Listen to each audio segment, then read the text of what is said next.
Okay, hi there, guys. G'day, Peter, Jean, Paul, and Bobby. How are you going today? Good weekend? It's been pretty quiet on my front over the weekend, so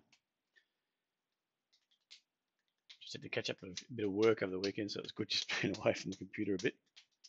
Well, away from the markets anyway. You get some stuff done. There's a bit of action around at the moment.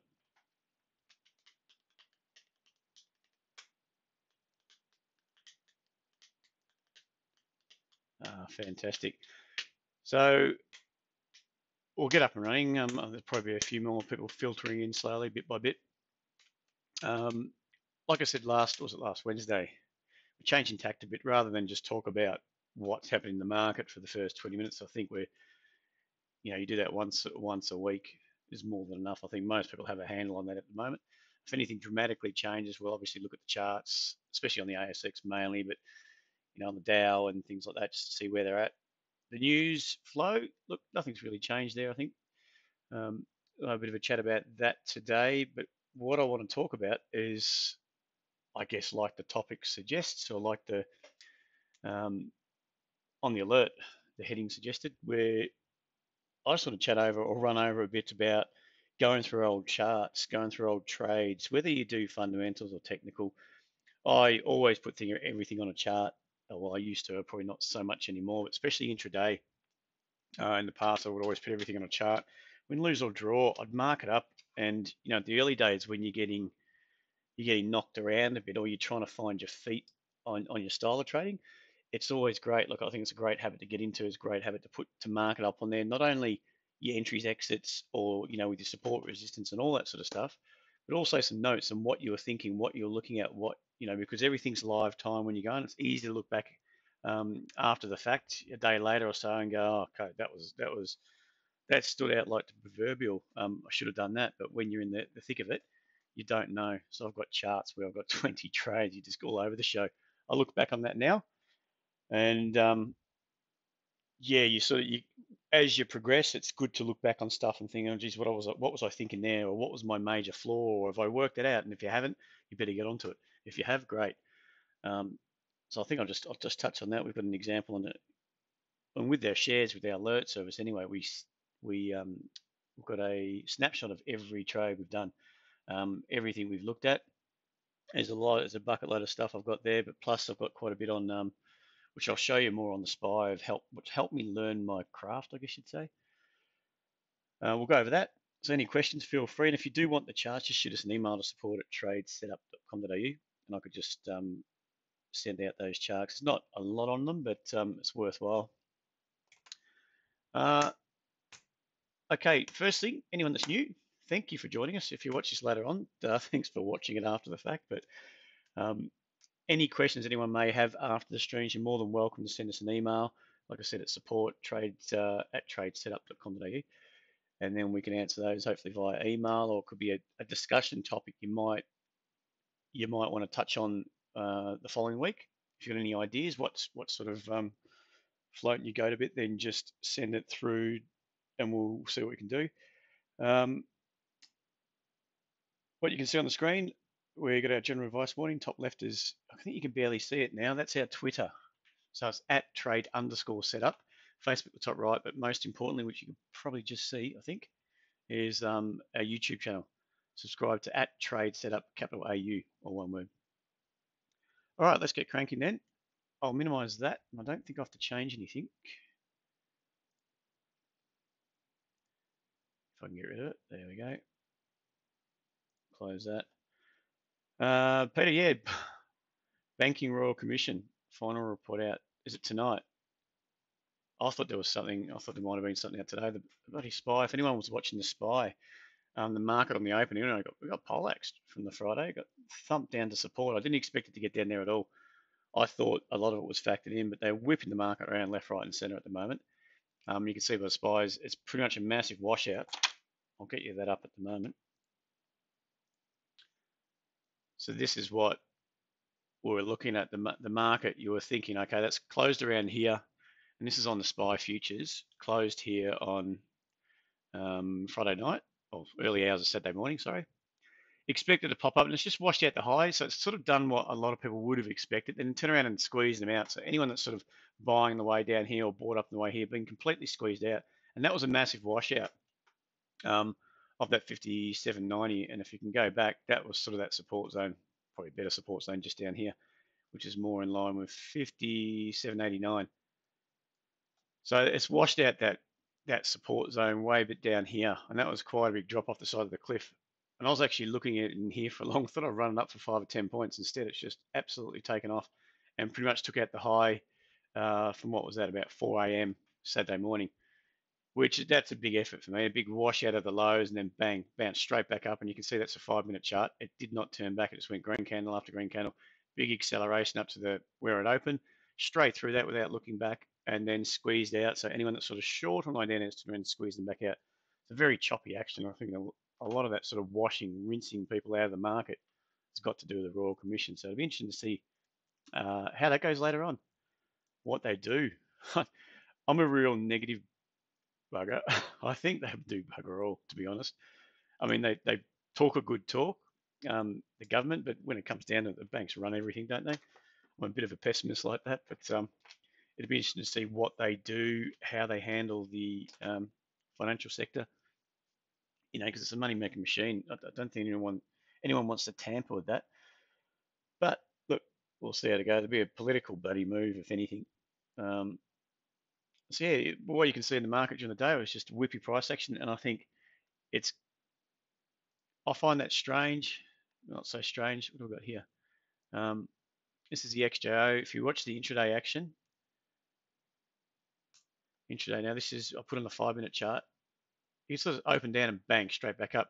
But it's had a couple of days of, chopping around, and I don't like this price action if you're a bull. I mean, it can easily prove me wrong, turn around and spike up, especially if it pops up from here, 58.80. Who knows? Maybe they don't do anything with much with the banks, and people are expecting them to come down hard, and they don't. Bang, up they go. Banks rally, takes out 59, and then you've got this little inside higher level, bang, up we go. Or they come down pretty hard. The market's extended on the upside on the daily chart. Remember, we're extended, sorry, way up here. Have been for quite a while. Even on the weekly, you're sort of tending towards, well, not really extended, but it's pretty much a reversion to the mean. Anyone that's new, by reversion to the mean, I mean, when you sell off, the MA is crossed. I've got a 50 and a 20. When it pulls back to the MAs, that's sort of a reversion to the mean. So it's pulled back to the average price, and the average prices at the moment have been down since towards the end of last year. Oh, well, September, thinking out about September.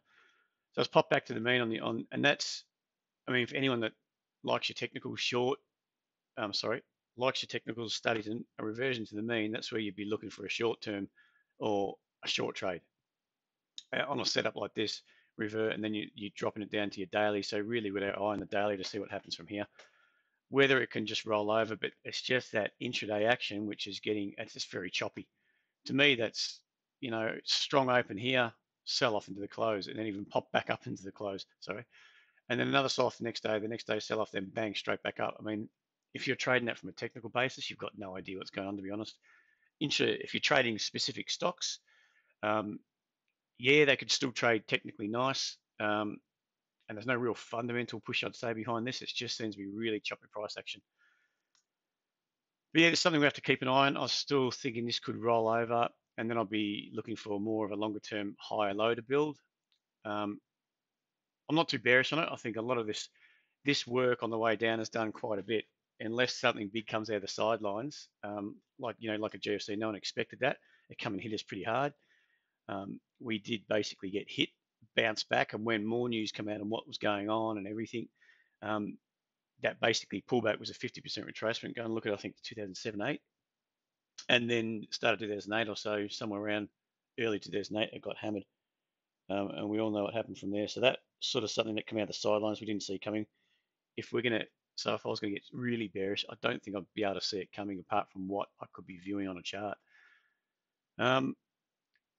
But either way, I mean, like I say, just trading what we'll see. We'll see how we go.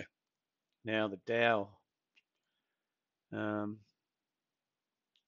me just get them up here again.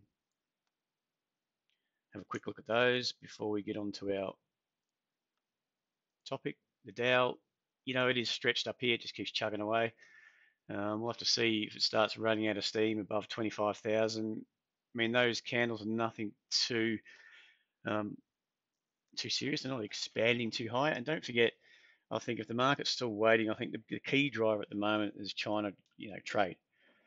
China and US, what happens there? Nothing's come out yet.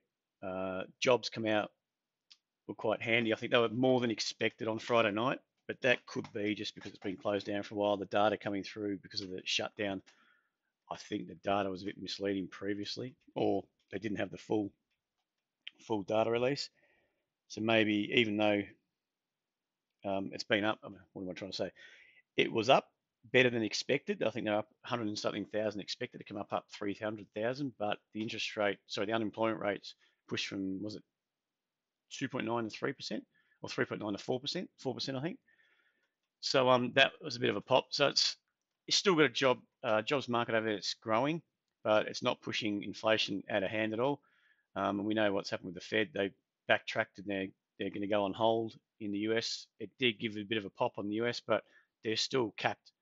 It's still getting capped because trade could throw us another curveball. We don't know, or what China might come out and say something, or US change their mind, or more tariffs, all that sort of thing, which is going to create growth. So it's still a bit of a holding pattern until more news comes out on that. And I think when the US is in a holding pattern, it doesn't go sideways, they go up, whereas we go sideways or down. Um, so that's the Dow. FTSE, it seems to be a bit better. And it's only last couple of days that little pop up into 7,000. Maybe it's going to chop a bit higher. The weekly charts, longer term, it's sort of coming off that overextended market, has popped up. So they're all fairly similar. I mean, the weekly charts are probably a few steps ahead of what we're seeing on the ASX and the Dow. And that reversion to the mean saw a sell-off, another reversion to the mean.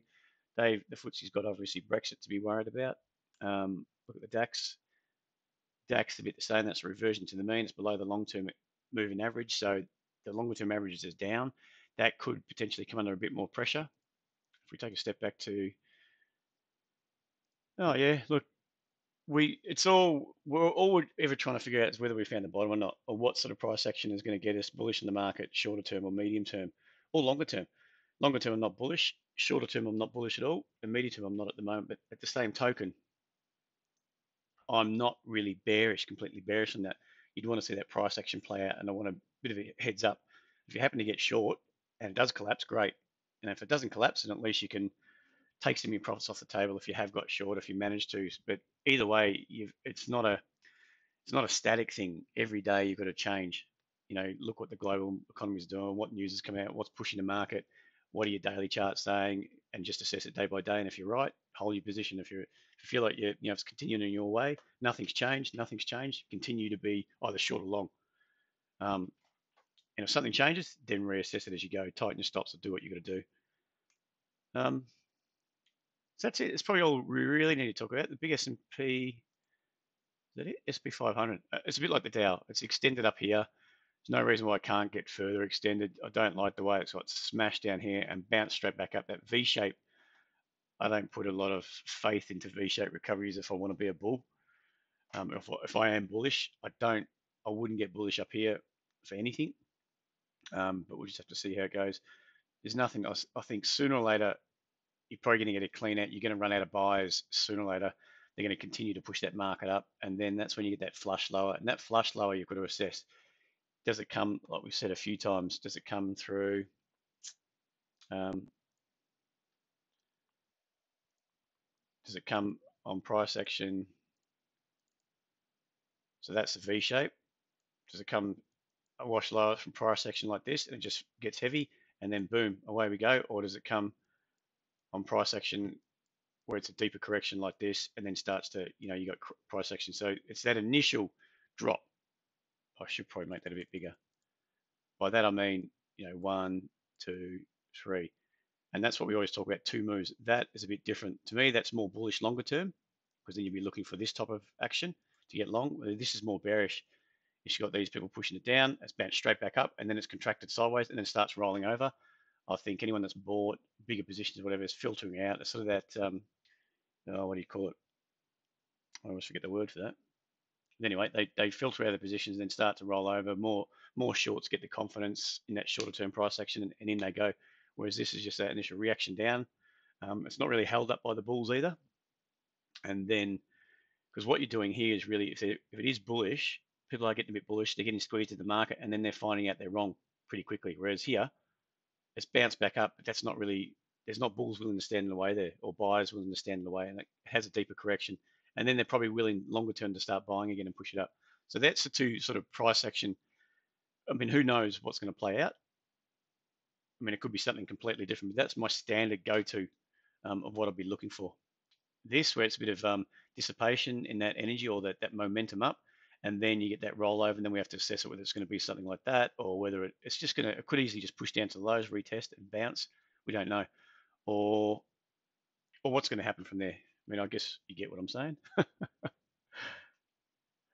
Alrighty, let's minimize that. So what I want to quickly go through, I'll talk about for 10 or 15 minutes, just what we mentioned at the start about looking at old charts, and I've got about 6 or so just to quickly go over, and then this is how over many years my process of trying to improve, and especially intraday. My bulk of my stuff earlier on was intraday, and I think that's helped with my price action trading. Or yeah, so I think trading on shares is a bit easier than trading on your short term charts. So to start, or to trade and get to try to refine your edge or refine your trading techniques on your shorter term charts, it's probably you're going to get more skillful at it.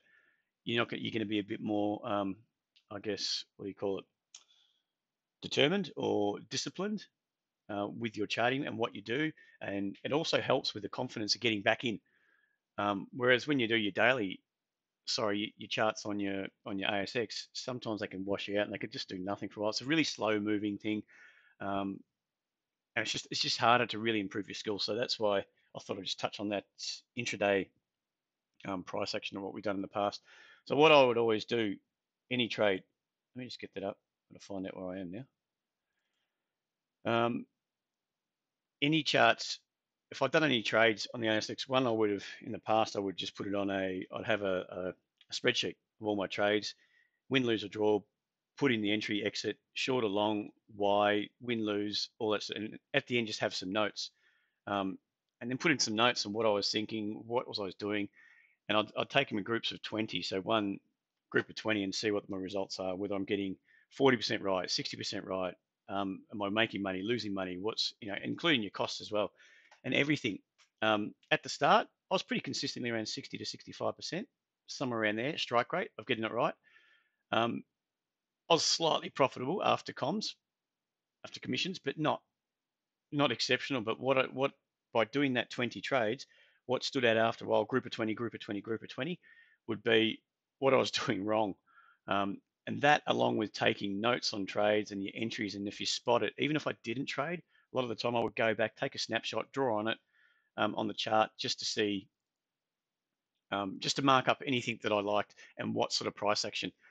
And it's probably a bit different, like I said, on the ASX stuff, reviewing, but it's always good just to take a snapshot and maybe put on a note. This is why I got in, type it in, save it. And then when you refer back to it later, you can actually, it's a great way to assess whether you're getting better or whether you're seeing things differently or whether your views have changed. And if you're not making money and they haven't changed, you should know exactly what to do. Okay. And if they have changed, you could sort of pinpoint potentially the reason why you have become profitable, or your consistency is increasing. It's only, what we're always trying to do is really just increase our consistency into trading. Yeah, intraday trading. Sorry. So this is the SPY 1 minute chart. This, I think it's from 2016, so it was a few years ago. But I would have just marked up my levels, and anything that played out, even if I didn't trade it, I wouldn't mind. I like to just circle things up, like I said, and just what it helps me do is create a step-by-step process of the things I would want to see. So, for instance, you can see the market is moving down. I've got my resistance zone coming through. It keeps touching on resistance. This was actually the open of the day, but your key resistance it touched on 1, 2. But here it was sort of the first time, and it was after a washout. It's the first time it's popped up through that resistance. So it's sort of those steps you can see playing out more often than not, and it can start to refine your edge into the market, refine the way you trade, or get you on the wrong side, the right side of the market, if you are consistently on the wrong side of the market. Does that make sense?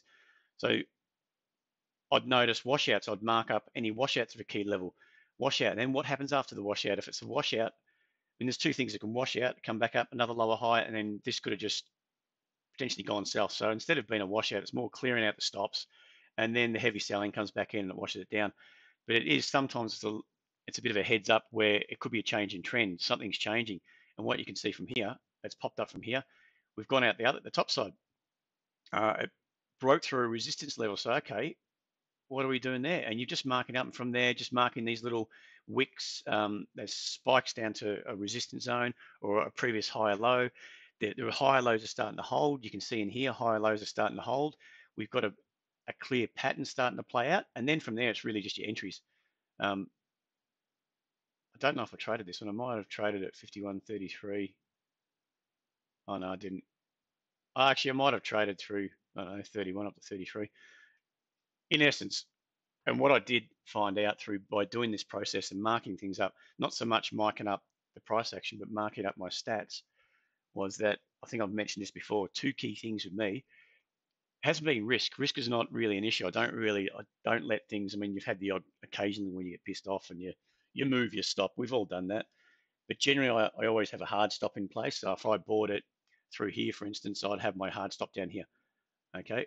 And if I think it's getting heavy, I might exit it prior to that move. But generally, I'd let it pull back. And I think if it all goes out to plan and I get hit there, okay, that's either just one bad luck and I've got to get back in, or I've been proven wrong. But I don't like trying to guess it. I don't like trying to move my stops. I know what I can do.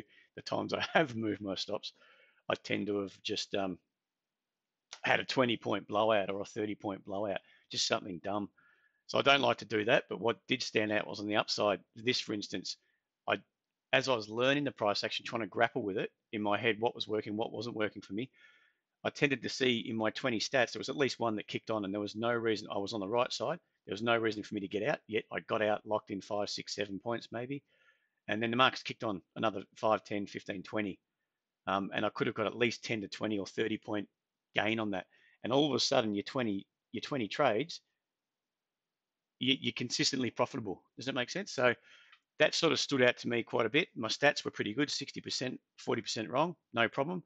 It was just out of those 60%, I'd tend to cut my winners a bit short a lot. And it was a bit of a habit. So, and also what I did see really earlier on was trying to go, when this market spiked up into support, I'd go against the trend. So what I was trying to do by marking up these sorts of things on just a pure price structure was trying to always get on the right side. And what early on hints is the market showing me that I'm either on the right side or the wrong side of the market. So what that did, instead of the market's rallying hard and I'm trying to sell against the flow, which is pretty dumb, the momentum's up, the trend is up, and I'm selling into it. I tended to do that a bit when I missed a long, for instance, or I got bored, just stupid things. And I knew that I would cop it. Anytime I was doing that, I was copying it because it showed up in my stats. And by just doing that and being patient, having and drawing up the price action, I'm getting more confidence in my price action and my structure and reading it and being patient, and helped me be patient a lot. So I think it's a good practice if you ever get a chance or you can do it. That was one. This was just really marking up of some trades, and you can see that this was, I don't know, in 2016. It was probably before or after. But anyway, you can see I bought into resistance. It looked, the structure was good, got stopped out. And once it held the structure, I went back in again, sat through, and I think all in all, I was up a bit on that day. But that's just a trade. That was a markup of a trade. It's another markup of a trade. But then some mental notes why I'm getting out, or just was there any reason to get out, or was I too early? Even if you get a profitable trade, it's good to write up a note because sometimes you just get lucky, So that's an important thing to do. Here's another one. These are all on the SPY boy. I think this is the Euro stocks, I think. So again, you can see this was earlier on too. You can see I bought it here, made some gains. My stop held, structure held, except it just kept going. And there was really no potential reason for me to get out. There was no higher, lower high, nothing really came into play to squeeze me back out. I should have held it. And I think over the years, that's what I've got better in. And it's really cutting back on the stupid things and trying to just have more faith and confidence. And I think that comes through analyzing a lot of your old stuff that you've done and making sure that when you start to see something that's causing you, inconsistency or losses, and it's happening time and time again, you've got to cut that out. And it's a simple fact of trading. Even if you just don't do that trade, all of a sudden your stats are going to improve.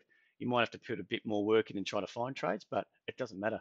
That's what trading is. Once you identify a problem you've got, if you can clean it out, um, clear it out, you should see your stats improve at the very least. And it's always good to go back to make sure that reviewing old stuff, do I still do that? Maybe that's why I'm having an issue, or do I not do that? So it's always good just to go back through what's happening.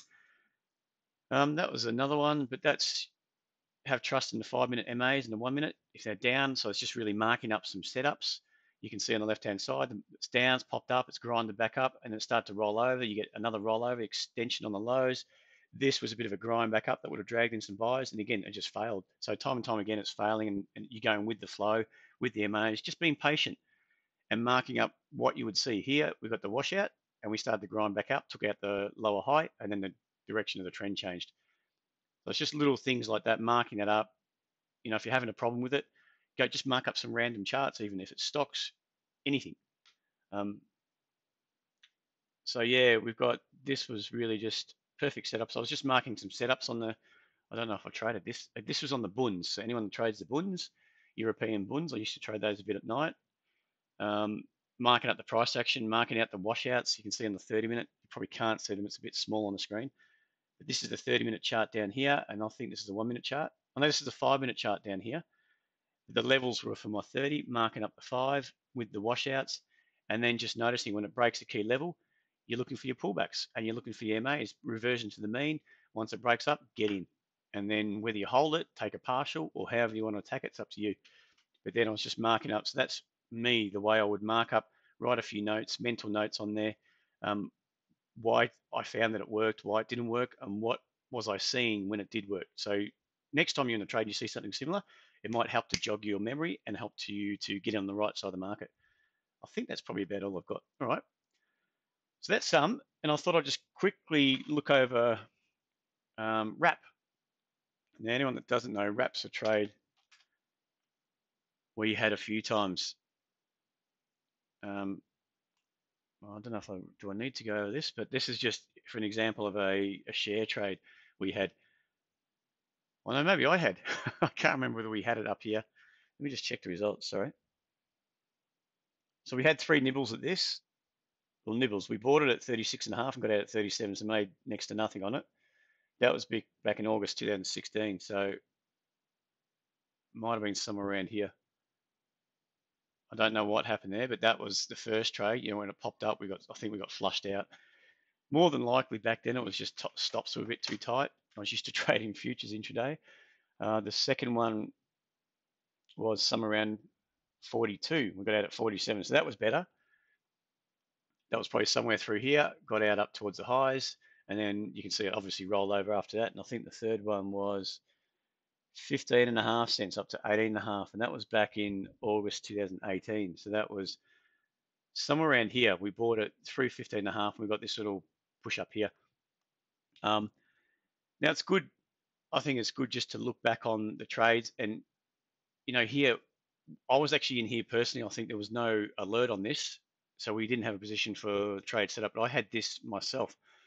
And I remember quite distinctly getting a bit suspect on it. So it's good to look back on it, even when you get it wrong. I got cleaned up. I think I had a position when it actually, well, it didn't get cleaned up. I had a position long on this when it gapped down on the open. I managed to grab some more cheaper, and I ended up with an average at 11 cents, and I think I took some off on that first spike, and that was that green candle there.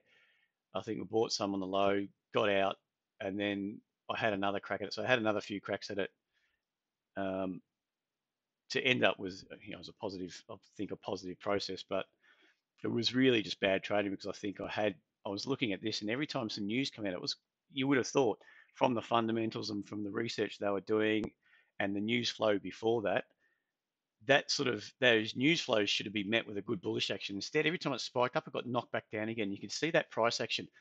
So it's good to review that and just see what happened, what played out. So anytime they got knocked down, it got me a bit suspect, but I didn't I didn't take the hint and I didn't get out, which I should have really got out of my shares, of my position, because something wasn't acting right. And you can see even when it looked positive here, I think some news might have come out. Let me just see. No, that's not what I want to do. Just trying to find. Oh no, it's in here, isn't it? Just 1 second here, guys. News. There we go. So around here, some news come out, I think, and even after here, it should have popped up. Instead, it got sold down. You can see the news flow again, and it headed south. It really didn't do too much, and the news flow wasn't too bad. So I think the story at the time, they were waiting for some research to come out, which was going to be positive, and that's what had dragged the market up previously. And then all of a sudden, it started going sideways. Any of that news flow on what they were doing on the research, it ended up that someone had stuffed up the actual procedure, or the way they implemented it, so that the figures coming out were completely warped, and they had to basically disregard it and do all that over again. Of course, all that costed money. It cost them funds, which was a big hit to traders. But it looks like, from the way this was acting, somebody knew. So there's something you can't do with fundamentals that you can do with technicals. I mean, it's a bit of anticipation, but when you could see something that's not acting the same, is not acting the way you would have thought it should be acting with the news flow, you've got to be, and there's nothing wrong with being suspect of what's going on, because someone will always know something you don't, and it's just a part of trading, and it's good to actually mark that up and go back on that and think, okay, now that we've seen it play out, what actually happened, and then you can see that happen, and then you can start going, well, that makes a bit more sense, and you can start just taking a snapshot of that, write it up on there, type in some notes, and then refer to it later. So next time, if you've got something that plays out like that, you go, well, I've got that. What would happen on wrap? Something similar. So you can go back and refer to that chart and go, well, okay, they had some good news flow. It should have been positive, but it wasn't. It was getting sold down each time it spiked up into the news, or it had a bit of a run up. It was getting sold into any sort of pullback or any rallies. So somebody wanted out, and the more it happens, the bigger that person might be, or the bigger that player might be. So it might be a heads up just to get out. Now, if you're wrong and it starts to rally, then you can always get back in again. There's nothing wrong with that. But when things like this happen, and they completely die, you can see what happened after that. You've got this little spike, big grind lower, big spike, sort of back up to close to where um, it filled that gap, and then we've got this gap down again. So it's not doing too well, old wrap, but it's good to just go back on the price action and what's happening, and even marking that up, where you got in, where you got out. My entry's solid. Okay, my entries are fairly solid. Is my exit solid? Well, there wasn't previously, but they have been pretty solid since then. I think we actually traded that through here, like I said, just up to 25, I think. Yeah, and then it gapped down. So I didn't like, I think my last alert, I actually found a chart where I had a buy on there, and a buy on a push through 24. You can see this high. I'll just snap. So just as a bit of a, and I guess this was from the previous news, previous fundamentals, previous on what was going on with wrap. Now that we knew more price action, so we had a trade through here, well, through here somewhere. I don't know what we took on that one, but that was pretty good. And then I had an alert. I found an alert. I actually didn't send out, but I found a chart where I'd marked up with a buy entry with a push through here and the stop below there, thinking it was just going to go up. But this kind of day, that the way it was acting just prior to that, so that I think it was just below, it was around trading around 23 when I marked it up. And then I just changed my mind. I think I must have just changed my mind going, I don't like it. I don't like the way this previous price action is playing out. I don't like the way it's gapped up. It's getting choppy. It's gapped down here. That to me is not clean. It's volatility. So there's a big fight between the bulls and the bears. And considering we actually closed that gap up towards the 30 cent mark, it got me really suspect. So instead of putting the buy recommendation, I really wanted to see it prove itself, and I wanted to see this level hold. So that was a key level. It had to hold that level for me to get in, and I wanted to see a contraction in volatility also. So something like that play out after that spike through. If we can play out off a higher low, then I probably would have been more confident to get in that for a rush higher. Instead, I think some news came out and it got thumped on the open down to 10 cents, and really you can see from there it's done nothing but grind lower. So to me, in light of what's happened and all the news flow that's come out, and the sort of issues they've got at the moment, um, yeah, I'm happy to stay away on this one. But it's always good just to mark it up and go through what was happening, what's played out, and see how you go from there. Does that make sense to you guys? So I'll probably babble on enough. Put in some shares that you want to take a quick look at. And then if you have any questions, but I think it's well worth it's well worth marking up your charts. Even if you just trade pure shares, it's well worth just marking up your entries. And it doesn't hurt because then you can go back on them. And if you're really focusing in, if you don't focus on technicals, that's fine. But if you use the technicals just to refine your edge, that's fine too. But if you're getting into technical analysis, it's not going to hurt by refining, what you're looking at. Put it into the chart, mark up your chart, and save it. Because if you never look at it, fine. But if you do, I would every now and then I'll go back on my trades because I want to improve. I mean, that's my whole point. I'm always looking to try to improve my trading. And there's always something stupid I'm doing. You can't get around it. You're always going to do something dumb when you're trading. But it's how often you do those dumb things. Like I said before, one of my big things was trading short into a market that was rallying. I still distinctly remember a day on the Dow. I was trying to go long, and again, it was at 5 point. I'd take 5 points, and this was a massive trend day on the way up. I would take a few points off, and then it would go on, and it would give me the ear. So I'd go short, thinking, oh, this has gone too hard. Stopped out a couple of times, try to reverse and go long again, and then take a couple of points. So by then, I'm just frustrated, and I went and shorted 3 more times, knowing that I was going to lose. So I was actually pressing the sell button, knowing there's a high probability I'm going to lose, but I was just frustrated. So to avoid that, you have to start taking notes of what I was doing. And I took notes on that, I think, marked it up, and said, this is what I'm thinking. This is why I did those dumb trades. So really, in my trading going forward, I had to sit down and go, well, I can't do that anymore. I can't afford to do that. If I'm going to do something dumb, I want to recognize that I'm doing it earlier on and see the patterns in my own thought process or in my own mental state and just go, look, just close your computer and walk away. If you've had a couple of losses and you start to get angry or start to get frustrated, walk away because that could stop you from doing another 3 or 4 losing trades, especially if you're intraday trading. Um, but yeah, and it could be the same when you start to do something regularly and you notice that, okay, you're getting in, but you're not recognizing the signs that you're getting out. If you mark it up, it's going to help you improve that process. It's going to help, especially with your technicals, like I said, clean up. It's going to help you clean up any bad mistakes you do and help you focus on the good points. And anything, like I said, I don't short into strength anymore. It has to be near a key level and I have to wait and see my price action. Otherwise, I'm just not going to short because I don't want to get blown up again. I don't want to get blown. If I miss it, I don't care. It's just the way it is. There's going to be opportunities around the corner. We just have to be patient and wait. But I'm getting more confidence in doing that by all the work I've done previously on drawing it up and identifying my problems.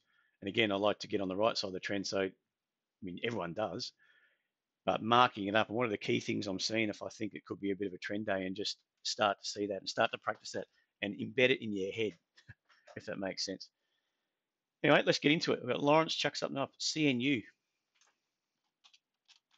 So I hope that was helpful, guys. If not, too bad. I like to rant. Let's get rid of this news.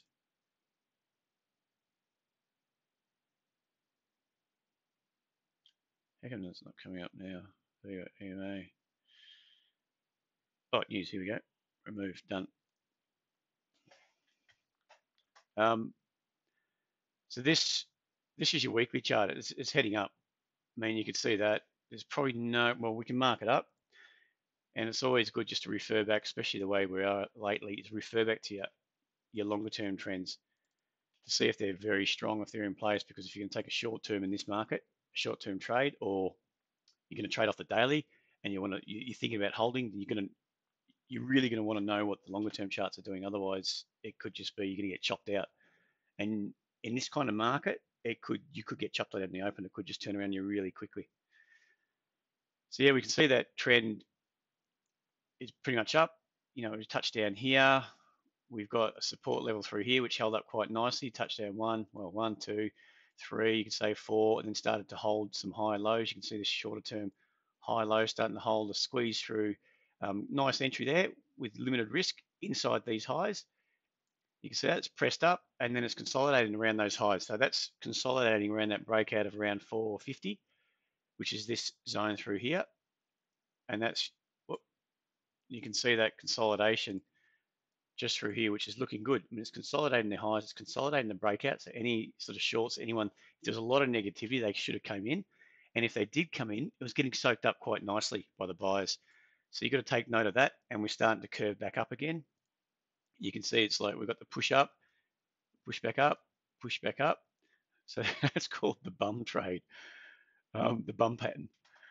Anyway, I don't think you've got mentality like me. That's pretty funny. So you've got it's starting to curl back up again. So I would really expect it to take out that high um, around, was it around 452, 53. So if we drop back down to the daily, and it's got, we're hovering around that overbought mark, but every time it's come from overbought and pushed down, a bit of heat, well, it's just pulling back to build that MA, to build the higher low, which is great. What we see if you go back into the daily, there's not really much on. It's getting a bit extended up here, so it could struggle, or it might spike through, and then you're potentially gonna go into a pullback mode, a bit like this. If you look at that, we're getting overextended up into the previous high of here. We're getting extended, say, on this candle. The next candle took it off.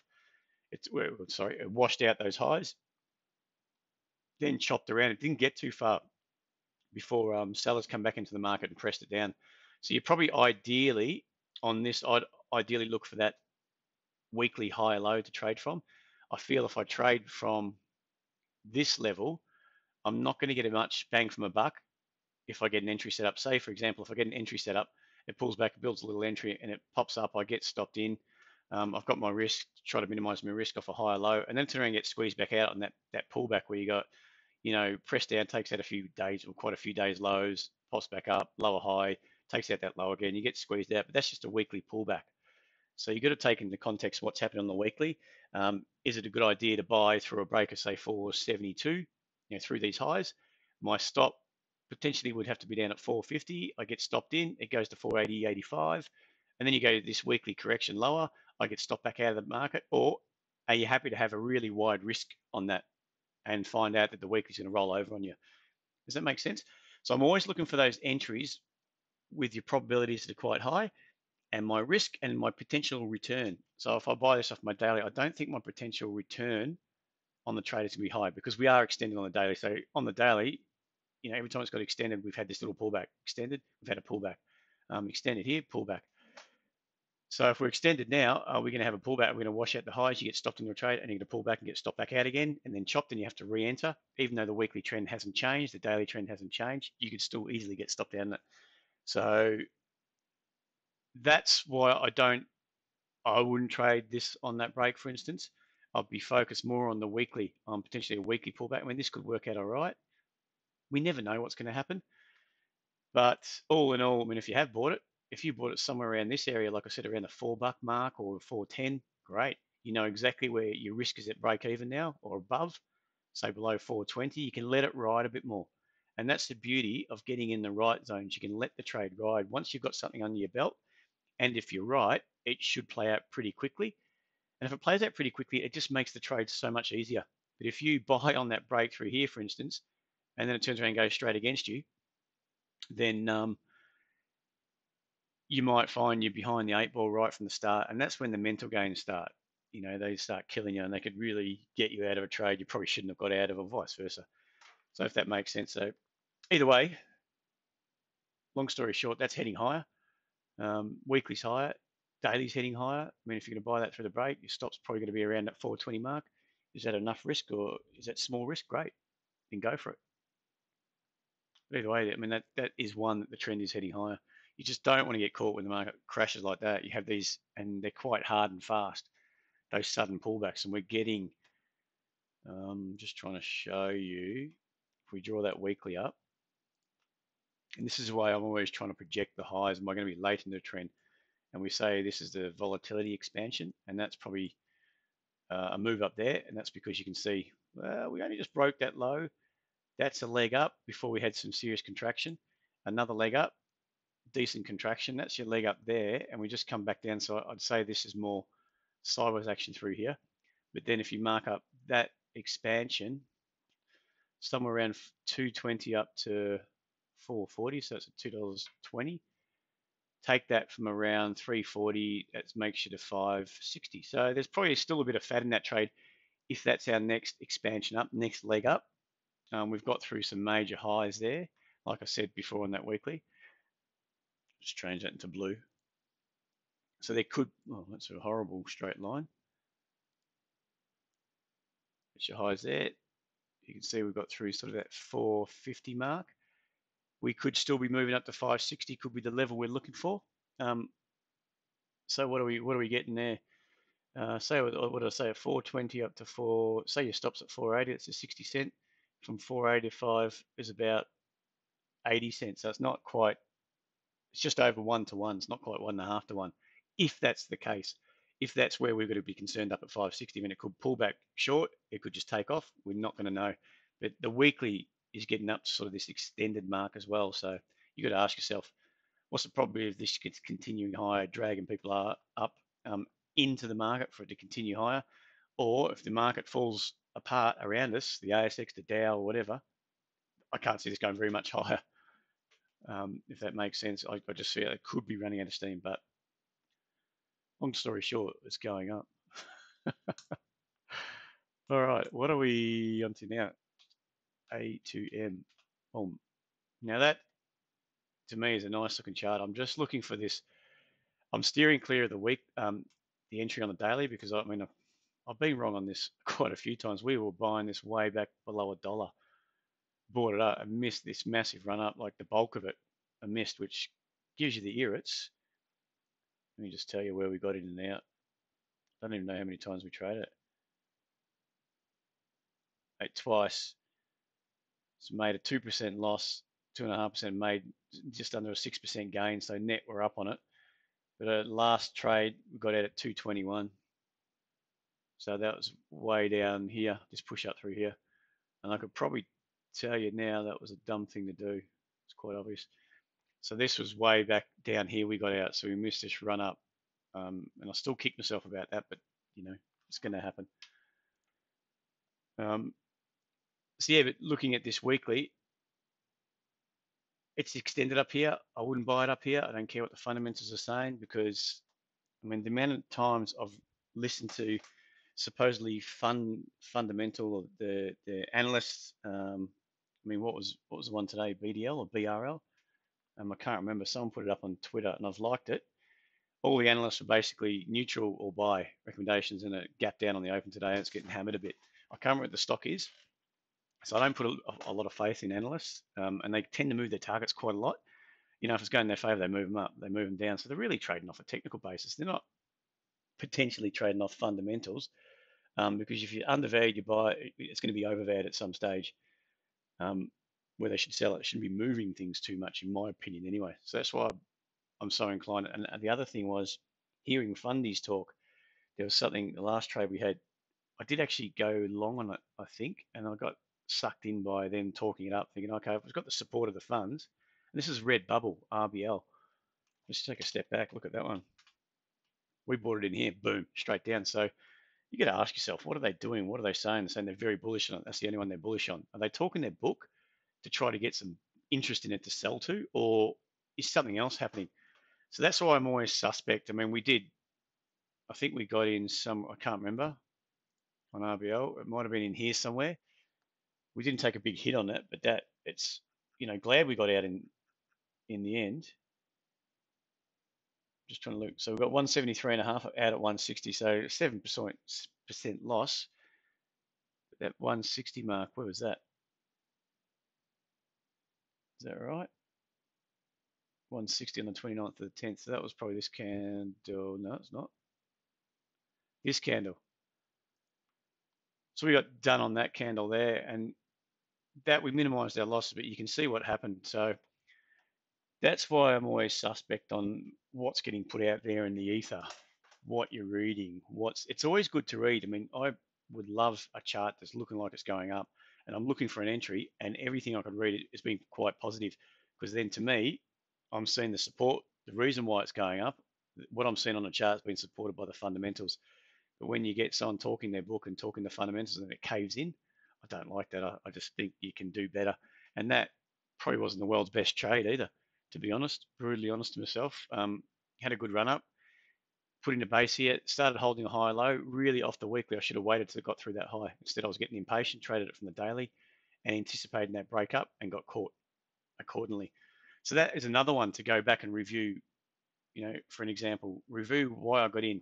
Was it solid? I don't think it was solid because I don't think it was a clear entry on the daily. Um, and I think it was entering on that green candle through that high, tight stop, got stopped out, which is tight stop in hindsight was good. But I don't think that was a clear, strong entry after all this price action purely because someone else was talking it up, saying it's the greatest thing, I don't know, since sliced bread, if that's the saying. So yeah, that's that trade. I'd always encourage people to do their own research and use some form of technicals to build because we all trade differently. What you trade is different to what I trade, but what triggers it, there's nothing wrong with that. And if it works, if you've got a 60% strike rate, I've only got on the shares a 55 to 60% strike rate, but it's over 2 to 1 each time. So I know it's working. Um, I've missed some good trades, but also, you got stopped out early on some bloody good trades. But that's the nature of the beast. I know longer term, if I continue doing what I'm doing, it's going to work out. But like I said, what works for me doesn't work for everyone else. All you can do is find what works for you and just consistently input it, but also review it. There's nothing wrong with reviewing what you've done like this, for instance, that's a bit of a reminder. Don't trade that way. I never usually do it, and I've got caught this time. So just try to cut it out and try to do a bit more work to find something that works to my patterns, that works to my entries. That's a high probability setup for the way I look at it, and then just get into there. And then it's also trying to refine the entries. Can I refine my entries and I'm getting consistently the same result, but I'm getting a better return? So I'm getting the same strike rate, but a better return on the entries that are going right. Is there anything to me that when I draw it up and notice my exits, is there anything that is a good standout why I should get out earlier or take profits, or should I have been taking profits? So all these sorts of things is part of the process in refining what you're doing. Yeah, I think it is there, Helen. It's a bit dodgy, and I probably was looking at it at the stage, going, "Yeah, it's good, good," but then something in the back of my head was going, "What are you doing?" Anyway, you do that. So back to A2M. That's your daily. That could have been a nice entry through $12, but for me, it's that longer term picture that I just struggling with and the overall market. And if we, no, let's just go that cancel. Let's just go back to the weekly. Yeah, we probably don't need to draw it up. Either way, it's getting extended on that. Yeah, thanks, John. I'm guessing you didn't trade it. I'm guessing that's RVL you were talking about, held up for rights issue. Yeah, so this one, if this is the start of the long-term trend, the long-term MA, we're miles away. That's a 200, which is only really just probably get enough data to get 200 to start getting a line there for the moving averages. But it's quite a way away from that longer term. The shorter terms are starting to push up, which is great. So what I'd like to see is a pullback to the MA on the weekly and then look for an entry. So I think steering clear of the daily just now, because I think potentially this could be getting a bit long in the tooth. I mean, again, you could be wrong, but all my things piecing together says sort of just stay clear. And if that means staying out of the market or getting left on the sidelines, you can't lose by not making money. But I think for me, what I look at, and the reason why I look at something, it's keeping me in positive trades for me, and it's keeping me out of some stuff that I probably wouldn't normally get in, and keeping me from making a loss on those as well. So yeah, if I backtrack, if you're getting in on the daily, getting in, you got that consolidation sideways, and you're bought on this green candle for a push through 12, you really have to have your stop at 11.25. Now, if that doesn't continue on to highs, then there's a good chance that weekly is going to come into play, and you're going to get stopped out in that and a little pullback, especially after you've broken through that $12 mark. And for what I'd probably be looking for is confirmation that we're going to get a major higher low, that everything's looking rosy for the future. On your weekly, that's sort of what I'm looking for. It's only just broken up through there, so I don't think as part of this move up, I could be getting in there. We're going to run into some pressure up here. There was potentially, it's only got pushed through there the last week or so. and that was through that 12. It was probably not even the last week, a few days. Popped through 12, so potentially that was the first real key level that we could have run into a bit of trouble. And it's popped through there, which is a great sign. We're extended. I don't like that. So ideally, as you know, that's your pop up. I'd rather see a bit of a washout, put some buys back on, and then get, that weekly pullback, potentially 11 or wherever it's going to play out, hold that trend up, and go and start getting a daily high low play out. And that's my setup. It's the same type of setup, but on the daily charts. On this weekly pullback, so a couple of red candles, you get this type of thing playing out in the daily, and then getting you're minimizing your risk, and you're going to take it. You're potentially going to take a trade off a weekly high low and off a daily high low. Means it's the high probability it's going to move up.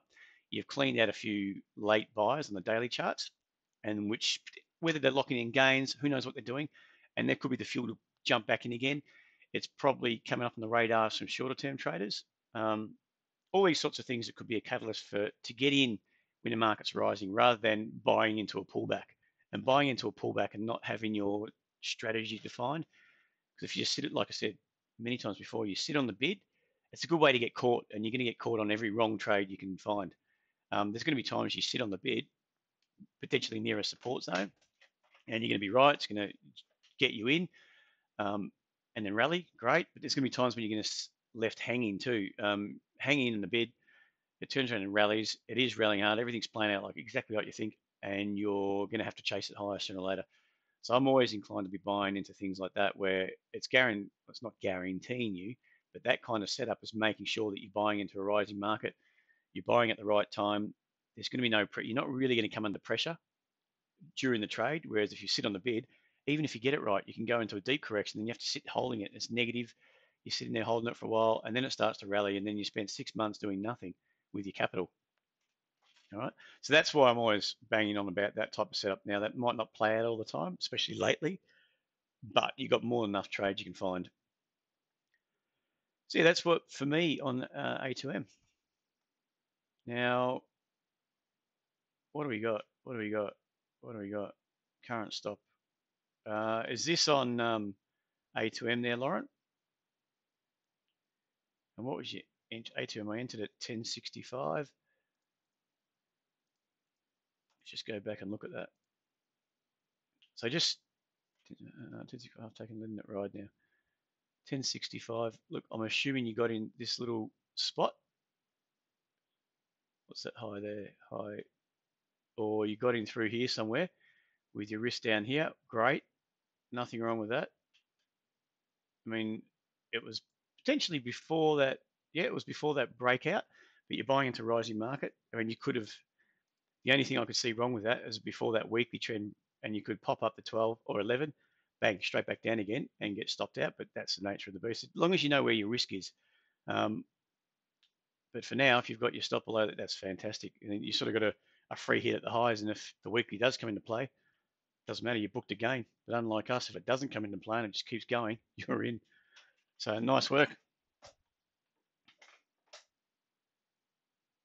AXSM. What's AXSM on that? Guessing that's 23.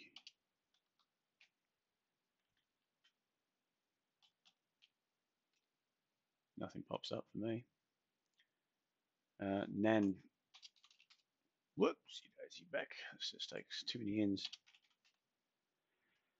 So NAN is probably one that's a bit like A2M. It's kicked on. If we go back to the weekly to see where we're at, I'm sort of looking at this the same. The weekly's quite clear. You've got higher level, press up, contraction, press up, contraction. Retest the lows. It's a slightly higher low on the weekly. And this is what I'm talking about, expansion. So this is all expansion higher, you've got contraction lower. It squeezes back to the MAs, expands, the MAs start expanding again, and they squeeze back in. So it's really just trying to ride that process or ride those waves. Market's expanded higher. So we've gone to some contraction again, back down to 260. And those last few weeks, it's been kicking higher. So again, I'd just be looking for a pullback to the potentially 320 to buy off the weekly and look down to your daily. At the moment, I can't find myself buying here because if it does drop over, because the The weekly's heading towards overextended. The daily's overextended on the upside. So when you're talking overextended, how many 23 A2M? I'm guessing that makes probably a bit of sense. 23. Okay, sorry, Shirley. I'm just trying to figure out what AXSM. Something you want to look at, just put it in the or are you talking about A2M? So yeah, with Nan, the daily's not showing me a setup just yet. I think it's starting to play out, but it's a bit like I said, A2M. If you go and just draw that up, I do that all the time, don't I? So that's sort of your contraction lower. We broke out of it, push through sort of 320 about here. And it's the daily, it's still really going up. It hasn't really pulled back in the daily. I'm expecting it to pull back. So if we can get a pullback, same thing, get a pullback. Doesn't have to be, can be different. Something like that, great. Or pullback 1, 2, and then start to rise, great. But either way, you just want to see the pullback just to clean out a few late buys. And it's only really just got through some key levels on it as well. So it is expanding. It's really just about the entry. If you're in, good, legend. Who else for now? Peter. All right, guys. So I think we covered everything at the moment. I'm just wanting to see if Shirley can chuck in that AXSM, or if not, just send me through an email, Shirley. It's support@tradesetup.com.au, and I'll get into it. I'll probably call it a day there. If there's any questions you do have, feel free to email through, or we do have that Discord channel. Chuck them in there. And if you do chuck them in Discord, and I can specifically ask me, I'll try and get back to them, and you can always check later on if you haven't got a chance. But chuck them in Discord, and then we can go back at them. We've got a few other people that can answer too. We'll all give our brutal opinions. Anyway, all right, so that we'll probably call it a day there. Thanks very much for joining me, guys. We'll be back in on Monday at 12:30 again. Have a great week and a great weekend, and then we'll speak to you on Monday at 12:30. Good luck, and let's just see how this market goes the next week or so. Cheers, guys. Bye.